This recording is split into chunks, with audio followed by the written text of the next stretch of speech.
what's black and white. Balaram Krishna. That's good. Yes, now they know all about it. Yeah, it just takes me one day and they're finished. That's good. We keep it light. We keep it very light with them. We don't push anything. We just keep it extremely light. Yeah. And lots of fun.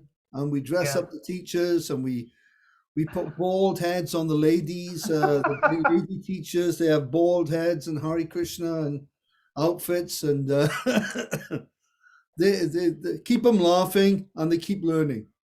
That's good. Keep them laughing and they learn. Yeah. So yeah, we are running a bit late tonight. Yeah. But having said that, everyone else is obviously running late. So yeah, I noticed. Didn't know everyone else. The only one who's on par is the accountant here. We can expect him to always be there. Okay, so now that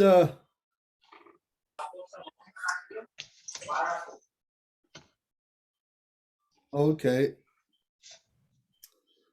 my Jigna's posted on the WhatsApp there. I don't know if Jigna will come though. Let's see. So let's start off the prayer. Krishna, Krishna, Krishna, Krishna, Krishna, Krishna, Krishna, hey, Jai. Krishna, Krishna, Krishna, Krishna, Krishna, Krishna, Krishna, hey.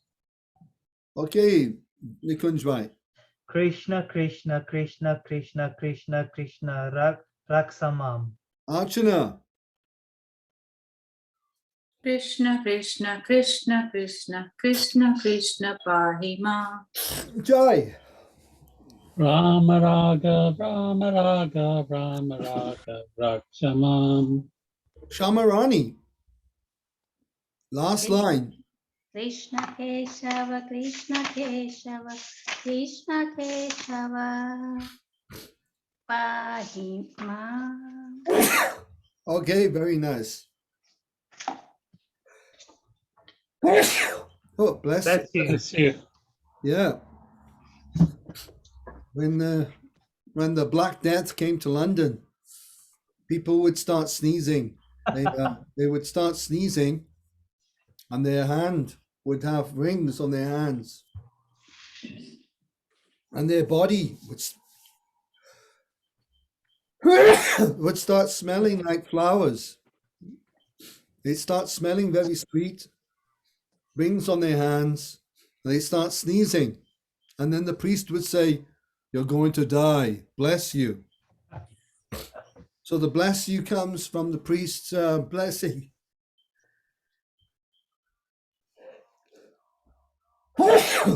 That they will die very soon. Therefore, we have this rhyme. Who knows the rhyme? Famous nursery rhyme. Come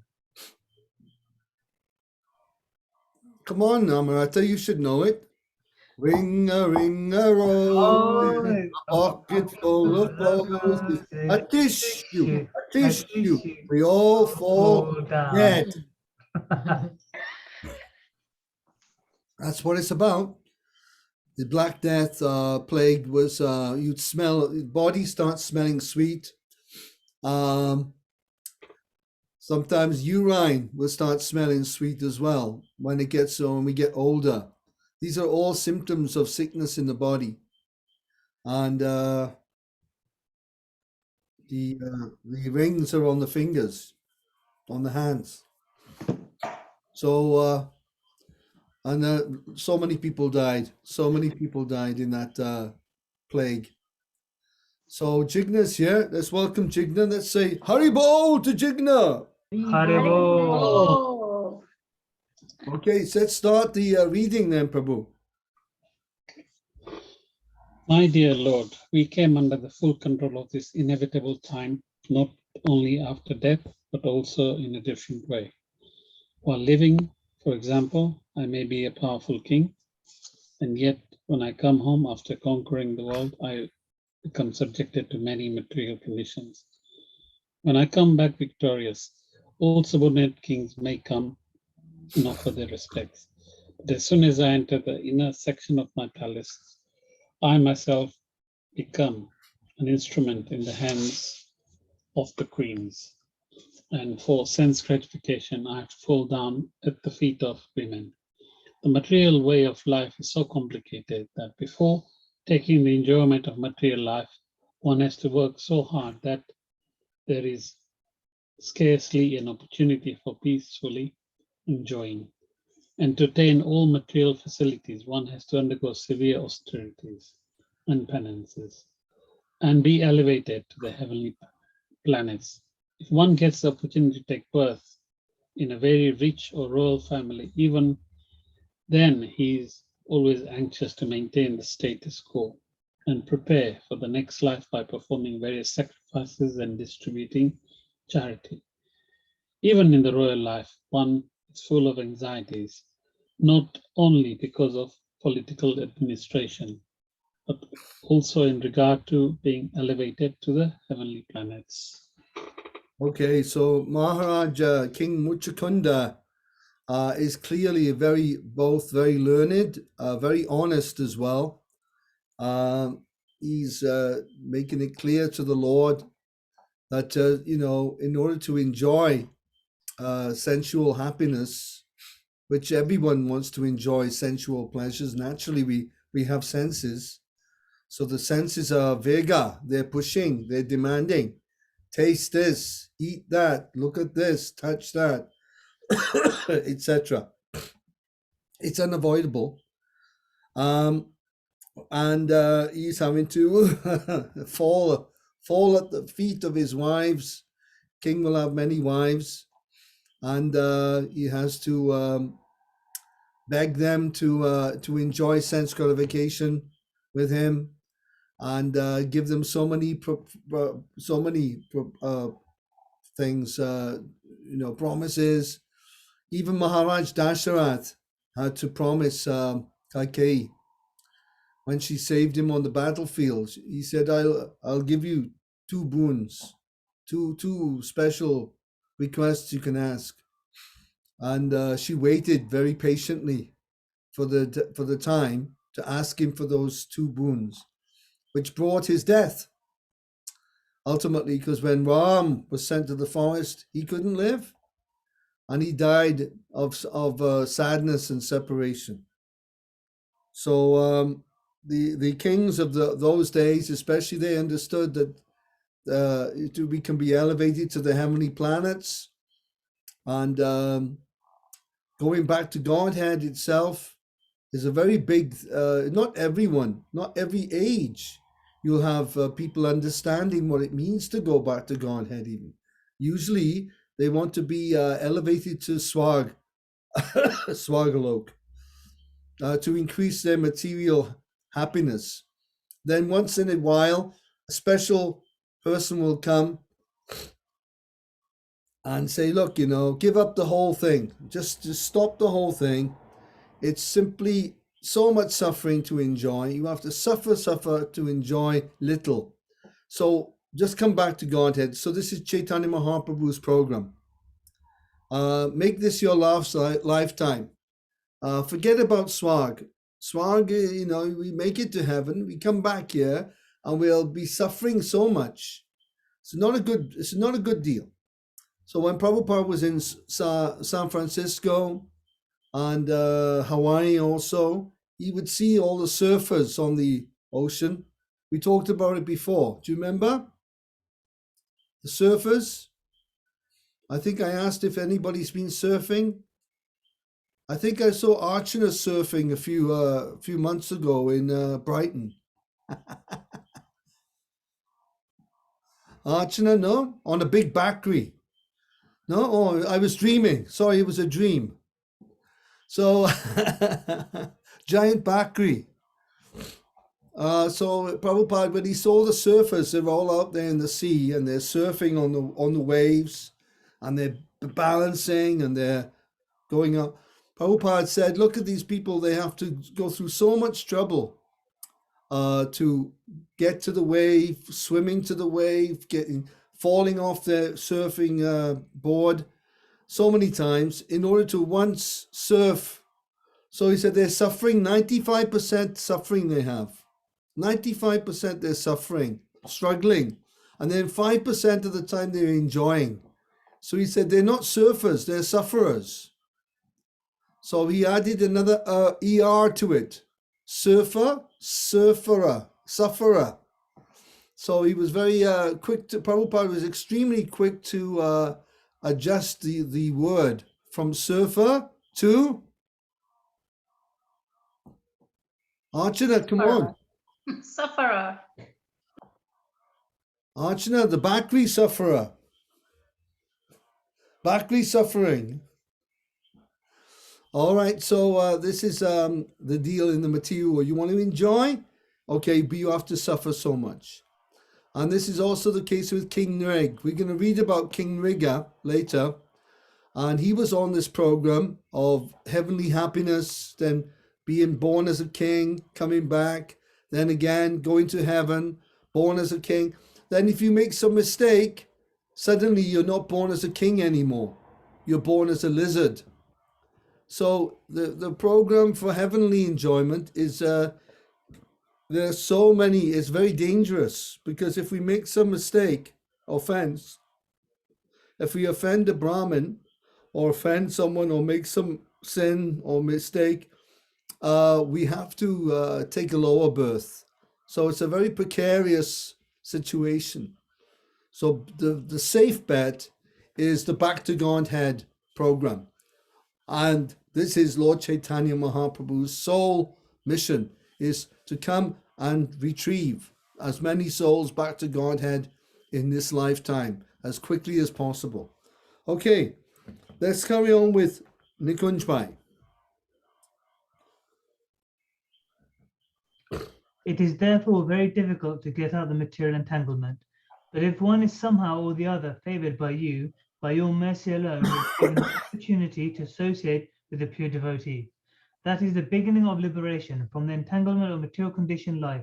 My dear Lord, only by the association of pure devotees is one able to approach your Lordship, who are the controller of both the material and spiritual existences.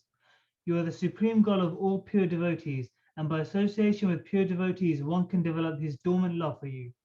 Therefore, development of Krishna consciousness in the association of pure devotees is the cause of liberation from this material entanglement. Namrata.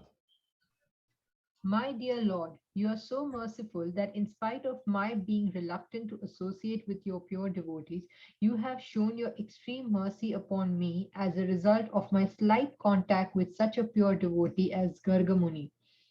By your causeless mercy only have I lost all my material opulences, my kingdom, and my family. I do not think I could have gotten rid of all these entanglements without your causeless mercy.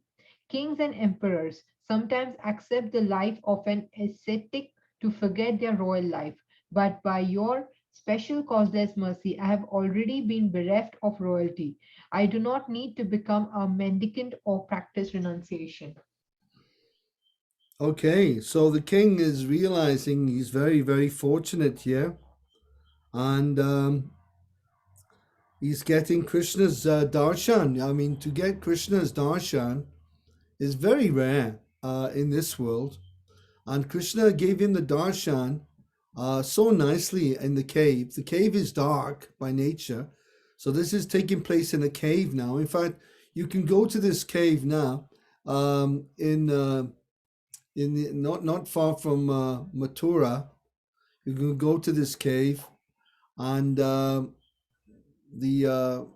Muchukunda Maharaj's prayers are one of the best selected prayers in the whole Srimad Bhagavatam. So we're fortunate to hear him speaking. Okay, let's ask Archana to go from here. Thank you, Prabhuji. Hare Krishna. My dear Lord, I therefore pray that I may simply be engaged in rendering transcendental loving service unto your lotus feet. This is the ambition of pure devotees who are freed from all material contamination. You are the Supreme Personality of Godhead, and you can offer me anything I want, including liberation.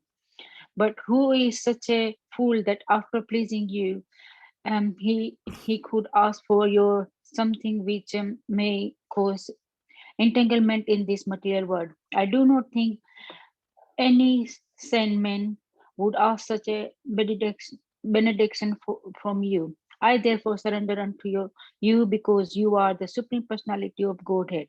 You are the super soul living in everyone's heart, and you are the impersonal Brahman. If you get effulgence. Moreover, you are also Archana, effulgence. effulgence. Sorry. Moreover, you are also material word because this material word is only the manifestation of your external energy. Therefore, from any angle of vision, you are the supreme shelter for everyone, whether on the material plane or the spiritual plan. Everyone must take shelter under your lotus feet. I therefore submit unto you, my Lord. Yeah, very nice. This is the Vedanta philosophy now.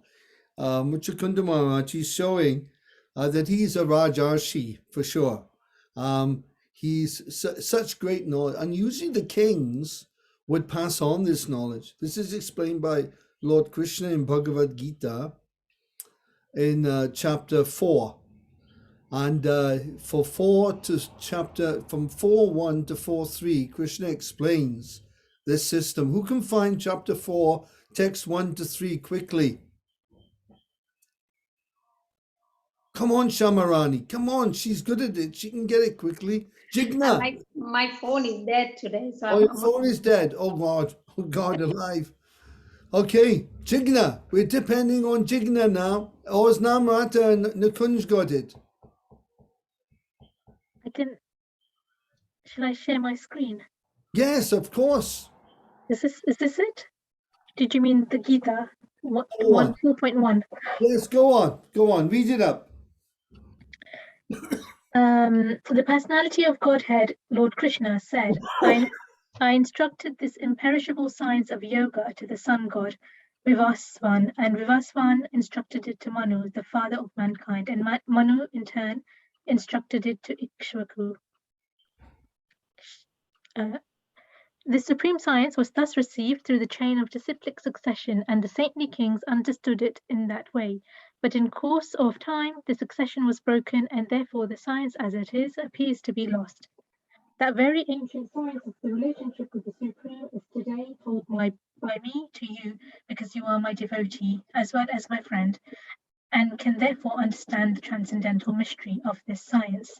Okay, very nice. Then Arjuna starts asking Krishna, hey, how come you spoke this knowledge to Sun God? Sun God is much older than you. Aparam bhavato janma, param janma vivasvata. He's explaining how is this? Then Krishna explains how this is so, and he describes that his body is avyayatma. It is inexhaustible, it's a spiritual form. Therefore, it's not subject to time and decay. That's another thing. But here we see that the saintly kings, evam parampara praptam, imang rajasayo vidhu. The saintly king, the Rajasayo, means that all the different Rishi kings, all the Rajashis, they were receiving this knowledge in succession, in parampara, from Vivaswan, the sun god, and Manu and Ikshvaku and Bharat, and all these great saintly kings were receiving the knowledge. And of course, then the kings would have it taught to all their citizens. In this way, because the people at the top were Krishna conscious, naturally, all the people in the land, they were trained from birth to become Krishna conscious, whether they were Shudras, Kshatriya, Vaishyas, or Brahmins. Everyone had basic training, basic knowledge of the Krishna consciousness. Who is God? What is this world? And basically how to live without entanglement in karma. So that is that part there. Let's ask Shamamai to go to the next paragraph. Hare Krishna. For many, many births, I have been suffering from the threefold miseries of this material existence, and I am now tired of it. I have been impelled only by my senses, and I was never satisfied. I therefore take shelter of your lotus feet, which are the source of all peaceful life and which can eradicate all lamentation caused by material contamination. My dear Lord, you are the super soul of everyone, and you can understand everything. Now I am free from all contamination of material desire. I do not wish to enjoy this material world, nor do I wish to take advantage of merging into your spiritual effulgence, nor do I wish to meditate upon your localized aspects of Paramatma. For I know that simply by taking shelter of you, I shall become completely peaceful and undisturbed. So he's at the highest level. Muchakunda Maharaj is in the highest level of Krishna consciousness, because there are 3 stages basically of Krishna consciousness. There are 3 levels. This is explained in the Srimad Bhagavatam, Canto 1, text number 2, text 11. Who can find Srimad Bhagavatam SB 1.2.11? Who can find that quickly on Google? SB 1.2.11. Come on, Jai. I'm sure Jai can find it. It's SB 1.2.11. Famous shloka describing the 3 stages of God consciousness. Yeah, found it. Yes, Namrata? Yeah. Go on then.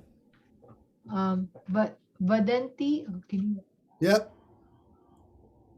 you Vadanti tat tattva vidas tattvam ya jnanam advayam brahmeti parmeti bhagwan iti sabhyate. Yeah. Learned transcendentalists who know the absolute truth calls this non-dual substance Brahma, Paramatma or Bhagwan. Okay, lovely. So this is an exceptionally valuable verse, is a jewel. This is one of the great Ratna shlokas of the Bhagavatam, describing God in 3 phases, as Brahman, as Paramatma, and Bhagwan. And now we have Muchakunda Maharaj also telling Krishna directly that he doesn't want to have Brahman realization, which is to merge, the Atma will merge into the Brahman effulgence, or the Brahma Jyoti. It's technically called, what's it called again? I've forgotten now. Come on, Jigna, I know you know it. Sahajya. Sayujya Mukti, very good. Sayujya Mukti is the Brahman effulgence, the lowest level of Mukti. Usually you ask any Hindu from the Hindu Vishwa Parishad, or you go to the Bharatiya Vidya Bhavan, or you go anywhere where people have knowledge of Vedas about Mukti, and they'll say, oh yes, Mukti means to enter into Brahman. This is the lowest stage. The lowest stage of Mukti. The highest stages are Salokya, Samipya, Sashti, and Sarupya Mukti.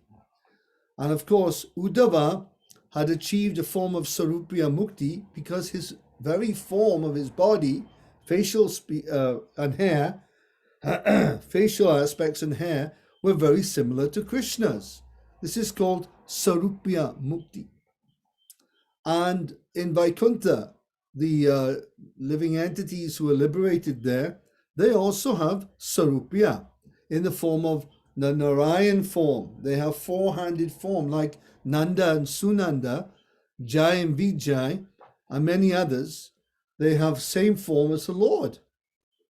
So Sarupya Mukti, some people want that. Some people, because it's natural to want to be God. God is the Purusha. So if you get the same form as him, that's very satisfying, you see. But Chaitanya Mahaprabhu, he's given us the highest stage of Prema Bhakti, which is above all these muktis, above all of them. It is the highest possible gift one can achieve. And Chaitanya Mahaprabhu is giving it muft hai. Or as they say in Gujarati, mofat che. Badu mofat che. Mofat. I know this word mofat because I had to say it a lot of times when I was knocking doors. Ah, book, no bow, mofat che. Moffat, muft hai. Alex is here. Say a Haribo to Alex. Haribo! Haribol. Well, Alex. Haribol. Apologies for being late as well. I'm on my way home. But yeah, Okay, nice to be able to attend some of it. welcome. Okay, Jigna, go ahead.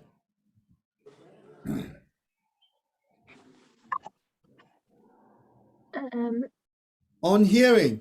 Oh, on hearing, thank you. On hearing this statement by King Muchukunda, Lord Krishna replied, "My dear king, I am very pleased with your statement. You have been the king of all the lands on this planet, but I am surprised to find that your mind is now freed from all material contamination. You are now fit to execute devotional service. I'm most pleased to see that although I offered you the opportunity to ask from me any kind of benediction, you did not take advantage of asking for material benefits. I can understand that your mind is now fixed in me, and it is not disturbed by any material quality." Go on, carry on a bit more. The material qualities are three, namely goodness, passion, and ignorance. When one is placed into the mixed material qualities of passion and ignorance, various kinds of greed and lusty desires impel him to try to find comfort in this material world. When situated in the material quality of goodness, one tries to purify himself by performing various penances and austerities. When one reaches the platform of a real Brahmana, he aspires to merge into the existence of the Lord. But when one desires only to render service unto the lotus feet of the Lord, he is transcendental to all these three qualities. The pure Krishna conscious person is therefore always free from all material qualities. Oh, thank you. And in reference to the Brahman, one coming to the level of a Brahmana, it is stated in the Shastra, Brahma Jana Titi Iti Brahmana. Brahma Jana Titi Iti Brahmana. A Brahmana understands what is Brahman. So most Brahmins, they will understand the Brahma Jyoti, they will understand Vedanta philosophy up to the level of Brahman or Brahma Bhuta stage. Krishna says this in the 18th chapter or 9th chapter. Can't remember the verse or the chapter, but it's Brahma Bhuta Prasanatma Na Soti Na Kamshati Sama Sarveshu Bhuteshu Mad Bhaktim Labhate Param. What is Brahman? What is this Brahma Bhuta stage? Brahma Bhuta means na sochati, no lamenting. You don't lament, you're not worried, you're not feeling sad about anything, and na kamshati, you're not desiring anything. You have no desires and you have no lamentation. You're simply prasanatma. Who knows what prasanatma means? Happy soul. Yes, Happy soul. like Prashant, like the name Prashant. You're feeling santosh or santush, santushta. This feeling of satisfaction. You just feel satisfied. This is the Brahman stage. So wanting to merge into Brahman is not a fault. There's no fault in wanting to merge into Brahman. So when we meet people who are Brahma Jyoti worshippers, like the what do they call them? Brahma Kumaris, Brahman Kumaris, they worship the Brahma Jyoti. They're focusing on this light. Has anybody been to a Brahma Kumari meeting? Yes, you've been to one. Yes, Prabhu? Archana? I haven't been, but I used to listen to Brahma Okay. Kumaris. And So I was knocking doors in Harlesden one year, 81, 82, I think it was, 82. Probably around about May, June 82, about this time, 1982. And because I know what happened around that time, that's how I know. You see, I know certain things happened and where I was.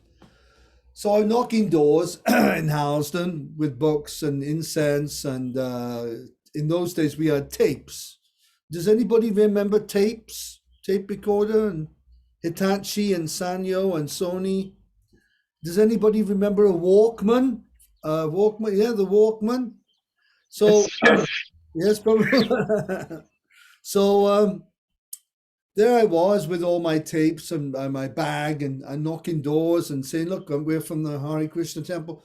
We're selling incense and keychains. I had a A4 paper, glossy paper with lots of small pictures of all the devtas, Hanumanji and Shiva and Durga, Ganeshji, Lord Krishna, Radha Krishna, Lakshmi Narayan.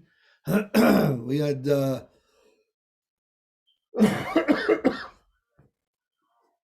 I don't know how many devas, but we and then I'd go in ask them in the home. I'd say, right, what would you like? I'll make a keychain for you. We're selling them for £2 each, but it's your custom one.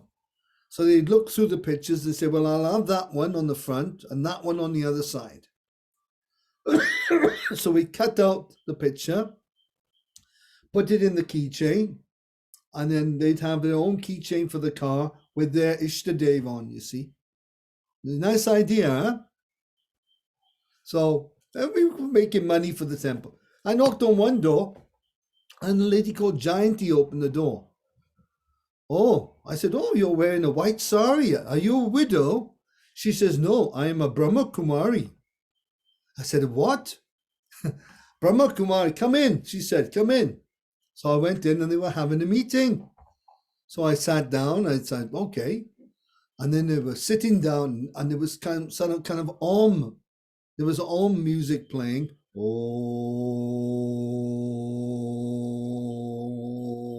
like that. Must have been over 20 people sitting there.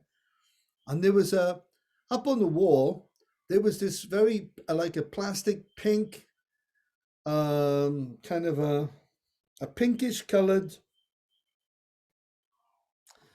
plastic eye. It looked like an eye, but it's shaped, instead of this way, it was that way. Like Shiva's third eye, you know? Lord Shiva's third eye. There was a light coming out of it into the room, and everyone was just looking at the light. And they were transfixed on this light bulb. And I said, what do you do? We're meditating on Lord Shiva, the supreme being. I said, well, this isn't Shiva. This is Sada Shiva, the Brahman. I said, oh, okay. I said, that's very nice. So I stayed for a few minutes. I said, look, I have to go, but it's really nice meeting you all. So they're worshipping Brahman. They want to merge into Brahman. That's their goal. So nothing wrong with that, as we can see here. Brahmanas, they will want to merge into Brahman. Where the fault comes, where the door lies, is when these people worship Brahman, they make offense to Bhagavan, saying that the Brahman is the ultimate stage of God realization. This is the only fault. When they're saying that God himself has no face, he's just a light, that there's no higher stage of God realization, that's where they make offense. And this is what we call Mayavadi. This is where we term the word Mayavadi. Okay, so I thought I'd share that little story with you. Sorry to bore you, Jai. Jai's yawning. But I thought I'd just share a real live... Oh, look, we're in Switzerland, folks. Haribo. Oh, I can hear a cow there. That's a Swiss cow.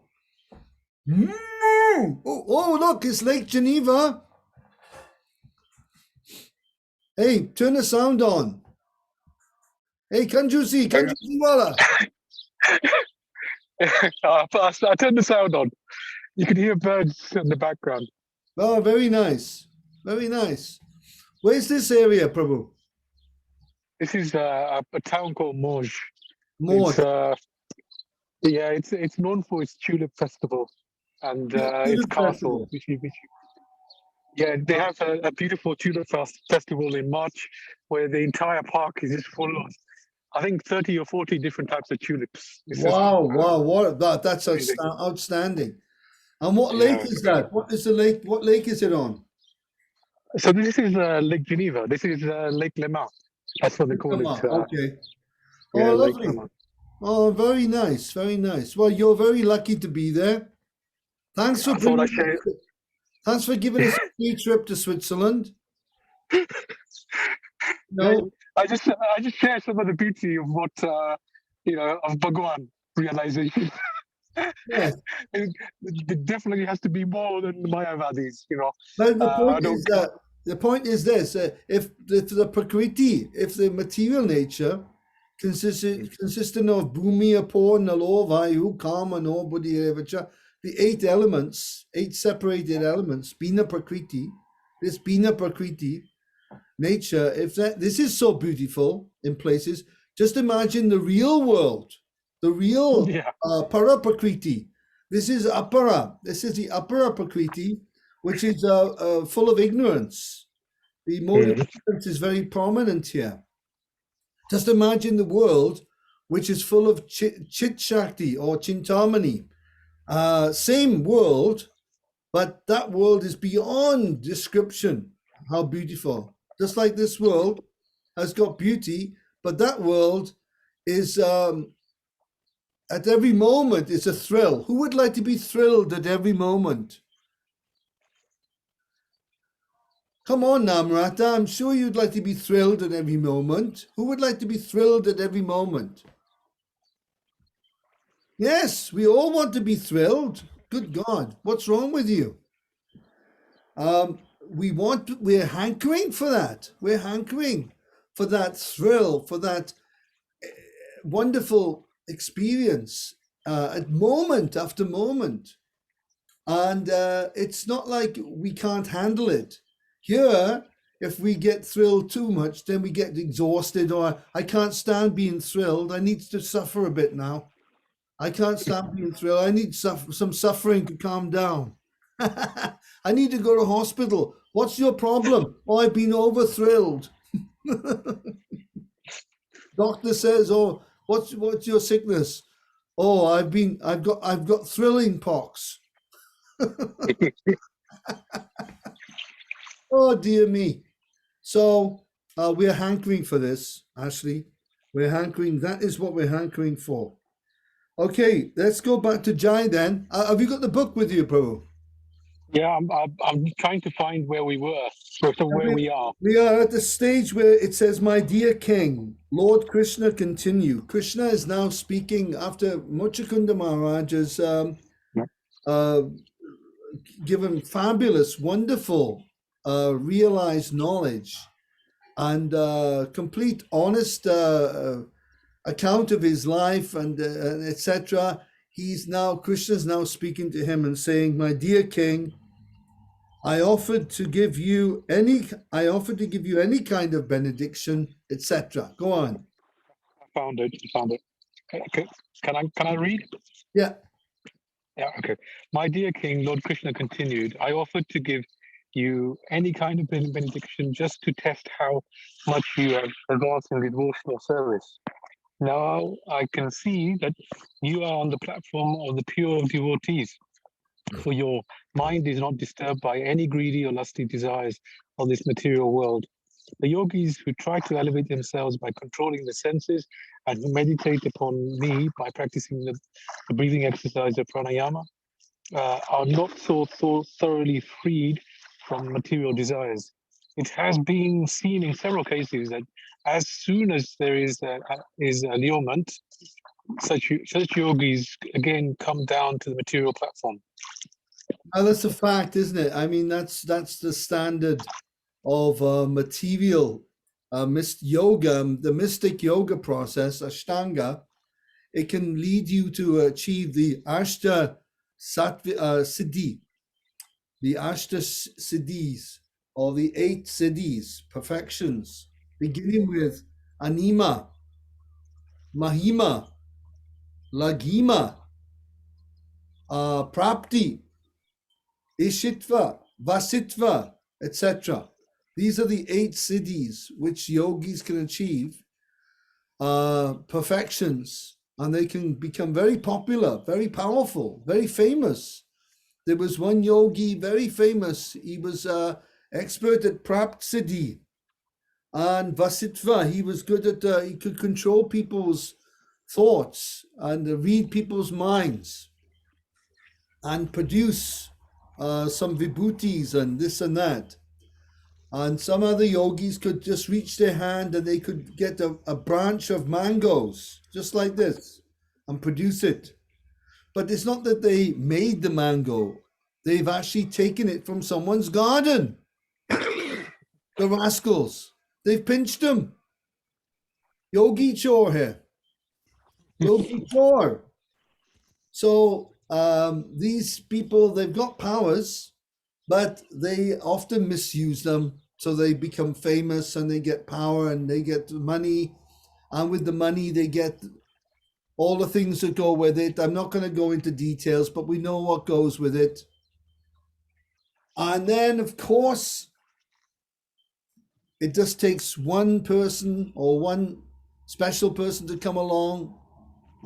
Could be sent by Indra Dev, or could be just in this world, one beautiful woman, and he's melted into ghee. He's melted into ghee. As we used to say, if you're a brahmachari in the ashram, a home truth. I was a brahmachari in the ashram. When you were a brahmachari in the ashram, we were obviously very, very strict. We wouldn't talk to the ladies, would never talk to a woman. I never talked to ladies in the brahmachari ashram. There was no need. I had no business talking to any females. We noticed they were there, but we paid no attention. It was not our business. We were focused on Krishna, Guru, Krishna, and Krishna Seva, and Sadhu Sangha. That was our business in the ashram. And but when you got married, when they would sometimes a brahmachari get married, they would say, "Oh, look what's happened. He's become a grihasta." And they said, "No, Prabhu, he's become a ghee-hasta. The butter has melted." Because the butter in the fridge is very hard, you see. But when the butter comes in contact with the pot, the hot pot, so Narada describes it like that the man is like butter, hard butter, the solid, straight out of the fridge, butter. But the woman is compared to a pot, a very hot pot. When you put the butter in the pot, what happens to it? So become a ghee-hasta. So I became a ghee-hasta myself. And it's no problem. There's no problem. We understand these things, how it works, the whole system, material life. That's why in this world, the women have the power. Men think they have the power, but women actually have the power. Would you say that's not right, Namrata? Yeah, sure. Yes, she's definitely sure. Shamarani? If you say so, Prabhu. You would know better. Archana knows. Bakri Ben. Yes, men think they have the power, but the women actually have the power because they're empowered by Maya, by Maya Shakti, Durga. This material world is Prakriti. It's a feminine energy. Anyway, I'm not going to go into all that too much. I'm just touching on it. All right, Jai, go ahead, Prabhu. The vivid. A vivid example verifying this statement is Vishwamitra Muni. Vishwamitra Muni was a great yogi who practiced pranayam, a breathing exercise. But when he was visited by Menka, a society woman of the heavenly planets, he lost all control and begot in her daughter named Shakuntala. But the pure devotee Haridasa Thakur was never disturbed, even when all allurements were offered by a prostitute. Yeah, what happened with Haridas Thakur, who was Brahmaji? Brahma in Chaitanya Leela or Gora Leela, different devas and different great souls liberated Nitya Siddha jivas. They took birth here with Chaitanya Mahaprabhu. Sakis, Manjaris, Sakhas from Krishna Leela, and Brahmaji took birth as Haridas Thakur. So Haridas Thakur is famous for chanting 3 lakhs of names every day. Hare Krishna, Krishna Krishna, Hare Hare, Hare Ram, Ram. 3 lakhs. Okay, took him all day and all night, chanting. He was Namacharya. It's how many rounds is that? I think it's 108 rounds or something, or I can't. We worked it out once. 3 lakhs of names. We're chanting 1,658 names every day for 16 rounds. So it's a lot, Prabhu. It's a lot. So, is it 3 lakhs or 1 lakh? Anyway, I don't want to go into it right now too much, but he was chanting a lot of names of the Lord. Now, one local Hindu, Ramachandra Khan, became very envious of this Haridas because people were coming out to him, offering respects, giving him gifts. And, he was a zamindar. He was a zamindar, and he felt that he should be getting the respect, all respect, not this Haridas. To make it worse, Haridas wasn't even a Hindu. He wasn't even a Hindu. He was a Muslim.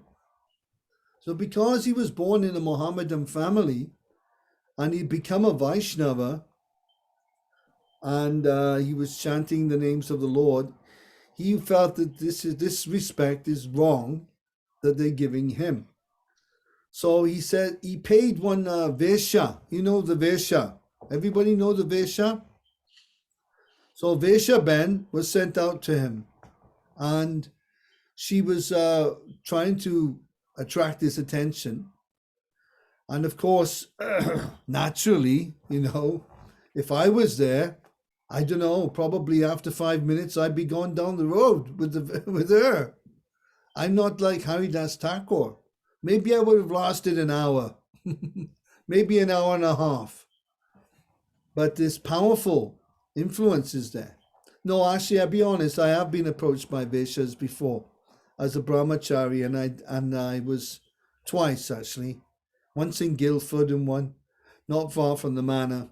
And I conquered that. I do remember that. But Haridas, you see, this girl was expert in dancing and all kinds of things, So he said, okay. He said, if you want to enjoy with me a romantic relationship, he said, just stay here for a while until I finish my japa. So he continued chanting japa and went on all night. So she's there like this, trying to keep herself awake. Then after a while, she goes away. And Ramachandra says, what happened? My constable was waiting, but nothing happened there. He sits chanting. No, he said, come back tomorrow. And certainly tomorrow, I will have a relationship, some relationship with him. Okay, next night, she comes out. Same story. He says, I can't, I'm sorry, I can't I can't do anything until I finish my round, my japa. So he had to finish his japa, his rounds and everything. So it went on all night again.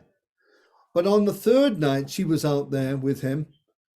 And the local constables, the officials were there waiting to arrest Haridas Thakur if he fell into a romantic situation with her.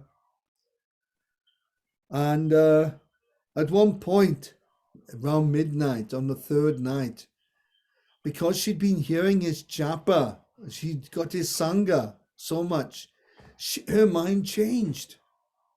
And she fell at his feet and told him the whole story. How Ramachandra Khan had paid her and this and that. And he said, don't worry. He said, just stay here and chant. So she then, instead of him falling away, she became a Vaishnava. And she shaved her head. And then she started worshipping Tulsi. And then he said, right, you stay here, carry on doing this. I have to go and do some preaching. So now she's chanting japa with the Tulsi, and people are bringing her all the rice and vegetables. So this is a true story in the Chaitanya Charitamrita. So on that happy note, we can finish here. And we can take on the next paragraph. My dear king, the Lord said, because you are Kshatriya. Is that okay, Jai? Yeah. My dear king, because you are a Kshatriya. And yes, I think we did a good reading there. Any questions, any points? Of course, we're talking about real material life. We're talking about, material existence, the romantic liaisons going on with different rishis, and it's all there in the Bhagavatam, what goes on in the material world. And the main thing here in the material world is the Maitunya rasa, which is a perverted rasa of the Adi rasa. And the Adi rasa is Krishna's conjugal relationship with Radharani and the Sakis. And that is perfect because he is the Purusha. If he wishes to enjoy this type of rasa, it's perfect. And in this world, we have Maitunya rasa, which is like, it's a perverted reflection of the original Adi rasa of the Lord. So we're talking a little bit about this in the paragraphs coming up. So I hope you don't mind, but it's reality, folks. It is reality. Okay, Hare Krishna. Hare Krishna, everybody. So we'll see. Hare Krishna. Hare Krishna. Hare Krishna. Hare Krishna. See you next week. Hare Hare Krishna. Krishna. Thank you. Thank you, Charan Aravinda, for coming. And thanks, Alex, for showing us. Mm. Yodel, yodel, yodel, yodel, yodel, yodel. I wish I could share this with everyone, all the time. Anyways, Yeah. Show Charan Aravinda your little show there. I'm back in my my past my apartment. Boo! Let me show the high No, street. I can see the high street. No, it's not the same. It's not the same. I know. I can't afford a view of the lake, but I can see just about the castle. Oh, On the your side. castle's down the road there. Okay, Prabhu, thank you very much. Hare Krishna. Hare Hare Thank Krishna. you. Thank you. Hare Krishna. Namo Namaha. Namo Namaha. Namo Namaha.